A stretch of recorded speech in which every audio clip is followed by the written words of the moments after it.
બાળકોની અંદર જે 10 વર્ષથી લઈ અને 21 વર્ષ સુધીમાં જે પોતાના શારીરિક ફેરફારો થતા હોય છે, એને આંતરિક ઘણી બધી તકલીફો થાય છે અને આ બધી તકલીફો પોતે સહન પણ ન કરી શકતું હોય અને બીજાને પણ ન કહી શકે, આવી પરિસ્થિતિ ઘણી વખત આવી જાય છે.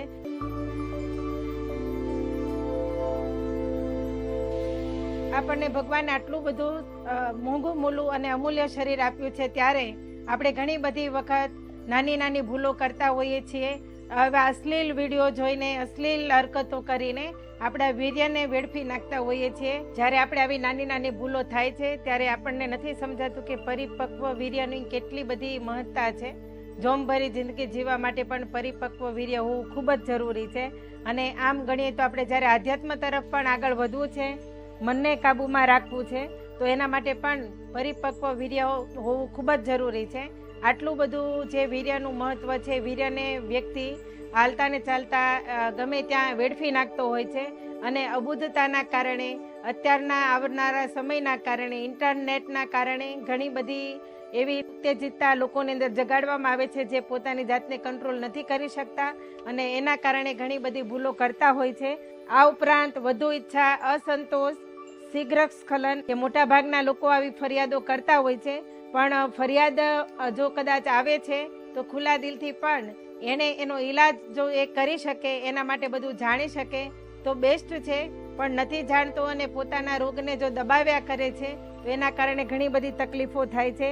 આવી ભૂલો કેવી રીતના થતી હોય છે તો આપણે જોઈએ તો લગ્ન પહેલા ઘણા બધા લોકો હસ્તમૈથુન કરતા હોય છે, જેનાથી વીર્ય પાતળું બને છે અને વાસના ભર્યા સ્વપ્નથી પણ આ પોતાનું વીર્ય નીકળી જતું હોય છે.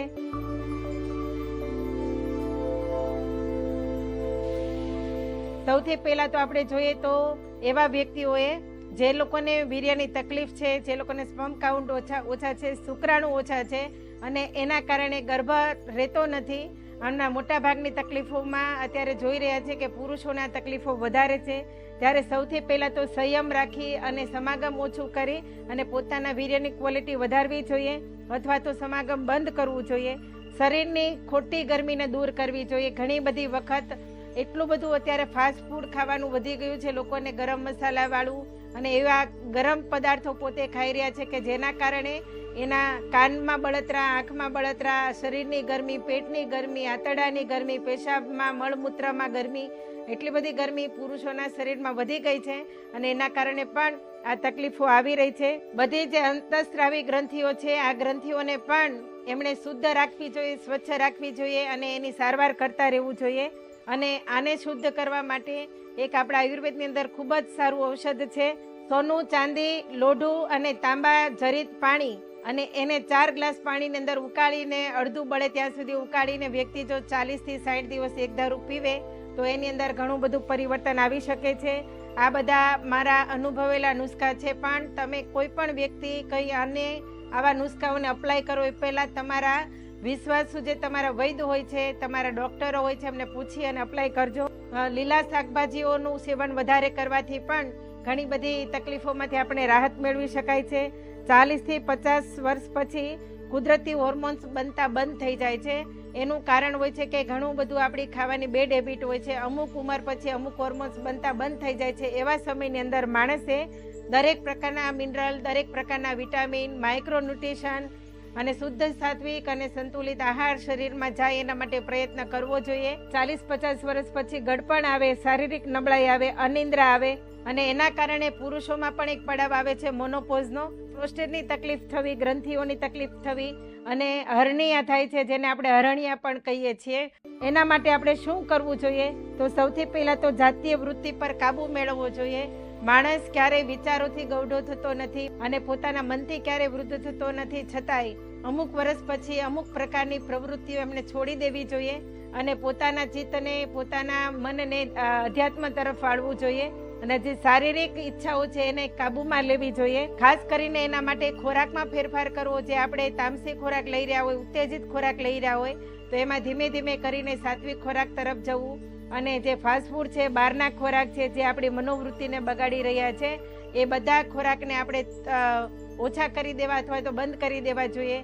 એવા જે માધ્યમો અત્યારે સોશિયલ મીડિયામાં આપણી નજર સમક્ષ આવી રહ્યા છે, જે કારણ વગરની ઉત્તેજના લોકોના મનમાં ઊભી કરે છે આવા તમામ અશ્લીલ વિડીયો કે જે આપણને સોશિયલ મીડિયા દ્વારા મળી રહ્યું છે, આ બધું જ એના પર કંટ્રોલ કરવો જોઈએ, અથવા તો તમે બિલકુલ બંધ કરી શકો છો. ત્યાર પછી મેડિટેશન કરી શકાય છે પોતાની જાતને કાબૂમાં રાખવા માટે. પોતાના ચિત્તને, પોતાના મનને પોતાની અંદર સ્થિર કરો, પ્રભુમય બનો અને ભગવાનની નજીક જવાની કોશિશ કરો. મન આપણું ઘોડા જેવું છે, પણ એના ઉપર જો આપણી પોતાની ઇન્દ્રિયોને સંયમિત કરવાની જો લગામ હોય તો આ લગામને ખેંચીને આપણે આપણા મનને કાબૂમાં કરી શકીએ છીએ. ત્યાર પછી છે રસાયણ ચૂર્ણ. 2 ચમચી ગાયનું ઘી અને 1 ચમચી મધ, અથવા તો 2 ચમચી મધ અને 1 ચમચી ગાયનું ઘી, એને ઘૂંટી અને 10 મિનિટ એને હલાવતું રહેવાનું છે. અને ત્યાર પછી નરના કોઠેને લઈ શકાય છે. સ્પર્મ કાઉન્ટની કમીના કારણે ઘણી બધી વખત માનવ શરીરની અંદર B12 ઘટતું હોય, D3 ઘટતું હોય, આવી ઘણી બધી ઉણપો હોય છે. તો પોતાની શારીરિક ક્ષમતાને વધારવા માટે પણ 10 દાણા કાળી દ્રાક્ષ, 2 અંજીર, 3 ખજૂર, 1 અખરોટ, બદામના 2 થી 3 દાણા, આ બધું જ રાત્રે પલાળી અને સવારે પાણી પી જવાનું, અને તમે એને ચાવીને ખાઈ શકો છો. આ સિવાય ઘણા બધા શક્તિવર્ધક ઔષધિઓ છે જે આપણને યોગ્ય વૈદ્યની સલાહ મુજબ લઈ શકાય. ધારો કે સફેદ મૂસળી છે, તે આપણા વીર્યવર્ધક છે, શારીરિક ક્ષમતા વધારે છે. અશ્વગંધા છે, રસાયણ ચૂર્ણ છે, પણ આ પોતાની જાતે નહીં લેતા, તમારા વૈદ્યની સલાહથી લેજો. આપણા શરીરની ગરમીને ઓછી કરવા માટે ખાસ કરીને 1 ગ્લાસ ગાયનું દૂધ, એમાં 1 ચમચી ગાયનું ઘી, અડધી ચમચી હળદર અને 1 ચપટી સૂંઠ, એને 20 વખત હલાવવાનું છે એક ગ્લાસમાંથી બીજા ગ્લાસમાં. અને સાવ સુવા ટાઈમે રાત્રે ઊભા પીવાથી પણ આપણા મનની અંદર આપણા જે આ તકલીફો છે એની અંદર ઘણો બધો ફાયદો થાય છે. ખાસ કરીને ધ્યાન રાખવાનું છે કે તમારું સવારથી લઈ અને સાંજ સુધીની દિનચર્યાની અંદર તમારા શરીરની અંદર બને ત્યાં સુધી કચરો ઓછો જાય. જો તમે મીઠાનો ઉપયોગ કરી રહ્યા છો તો આયોડિનયુક્ત નમક છોડીને સિંધવ મીઠાનો ઉપયોગ કરવો જોઈએ. પૂરતા પ્રમાણમાં કેલ્શિયમ બોડીમાં જાય એવો પ્રયત્ન કરવો જોઈએ. શરીરની અંદર D3 કે કેલ્શિયમ કે B12 કશું ઘટતું નથી. આવા પોષક તત્વોની જો ક્યાંય કમી છે તો એની પણ જાણ કરવી જોઈએ. તેમજ મળમૂત્રનો વેગ ક્યારે પણ ન રોકવો. તમને રોજે રોજ સવારમાં કુદરતી રીતે તમારું પેટ સાફ થઈ જવું જોઈએ. અને મૂત્ર વેગ છે જે ઘણી બધી વખત આપણને આળસ ચડવાના કારણે અથવા તો થોડી વાર પછી જઈ આવીશ આવી રીતના આપણે એને પાછળ ધકેલતા હોઈએ છીએ, પણ મૂત્રના વેગને પણ ક્યારેય રોકવો નહીં. ત્યાર પછી પુરુષોની અંદર એક રોગ આવી રહ્યો છે, તકલીફો આવી રહી છે, તે છે વધરાવળ. વધરાવળ ઘણા બધા લોકોને જ્યારે આવે છે ત્યારે આ થવાનું કારણ નબળી પાચન શક્તિ છે, કબજિયાત છે, વધારે પડતો સમાગમ છે, અને વીર્યનો જે લોકો વધારે ક્ષય કરતા હોય એ લોકોને વધરાવળ થઈ શકે છે.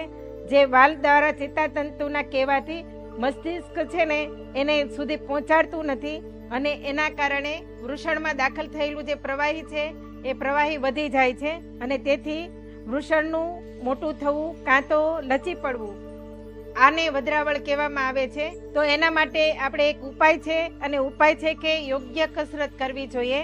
અને ત્યાર પછી જ્યારે પણ ટોયલેટ જાય વ્યક્તિ ત્યારે વૃષણને હાથમાં લઈ અને દબાવીને રાખવા જોઈએ, જેના કારણે લટકતી અવસ્થામાં ન રહી, એના કારણે એને પીડા ન થાય, તકલીફ ન થાય. અને એક્યુપ્રેશર પોઈન્ટ એના પર્ટિક્યુલર આવે છે જે આપણે શીખી લેવા જોઈએ. અને ભારે આહાર બંધ કરવો જોઈએ. 70% જેટલું નેચરલ ફૂડ ઉપર આવી જવું જોઈએ, અને 30% રાંધેલો ખોરાક. અને સવારથી લઈને સાંજ સુધીની અંદર દરેક વ્યક્તિએ પોતાનું 5 પાયા ઉપરનું વર્ક કમ્પલસરી કરવું જોઈએ. પૂરતા પ્રમાણમાં પાણી, પૂરતા પ્રમાણમાં ઊંઘ, પૂરતા પ્રમાણમાં શુદ્ધ, સાત્વિક અને સંતુલિત આહાર, અને સાથે સાથે પોતાનું પોઝિટિવ થિંકિંગ, અને પોતાના આયુષ્ય પ્રમાણે, પોતાની ઉંમર પ્રમાણે, પોતાના શારીરિક ક્ષમતા પ્રમાણે હળવી કસરતો. દરેક બાપે પોતાના સંતાનને, પોતાના દીકરાને આવી નાની નાની બાબતો અગાઉથી જ પોતાના એક મિત્ર તરીકે સમજાવી દેવી જોઈએ, જેના કારણે બાળકોની અંદર જ્યારે યુવાન બને તો એ તમારી સાથે મન ખોલીને વાત કરી શકવો જોઈએ. પોતે ક્યાં જાય છે, શું કરે છે, કેવી પ્રવૃત્તિઓ કરે છે, આ બધી જ પ્રવૃત્તિઓ જો બાળક જ્યારે 15 વર્ષનું થાય ત્યારે એના પિતા જે છે એનો મિત્ર બની જાય, અને એની સાથે નાની મોટી તકલીફો શેર કરે, અને એક મિત્રના નિખાલસ ભાવથી એની સાથે રહેવા માંડે, તો ઘણી બધી વખત આપણા સંતાનો આપણા જ થઈને રહે છે. અને જે યુવાનીમાં ઘણી વખત તરુણ અવસ્થામાં ન કરવાની ભૂલો કરે છે, અને પછી પછતાવાનો સમય આવે છે, તેવી ઘણી બધી ભૂલો જે છે એ કરતો અટકી જાય છે.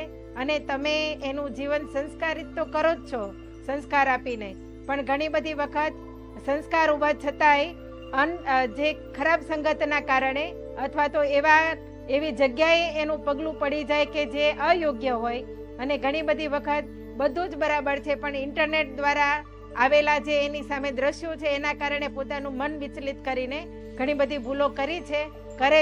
તો આવી ભૂલોથી બચાવી શકાય છે. તો આ જે પુરુષોની તકલીફો હતી એ મેં જે મારી ભાષામાં મેં જણાવવાની કોશિશ કરી છે, અને બને તેટલું સહજ કરીને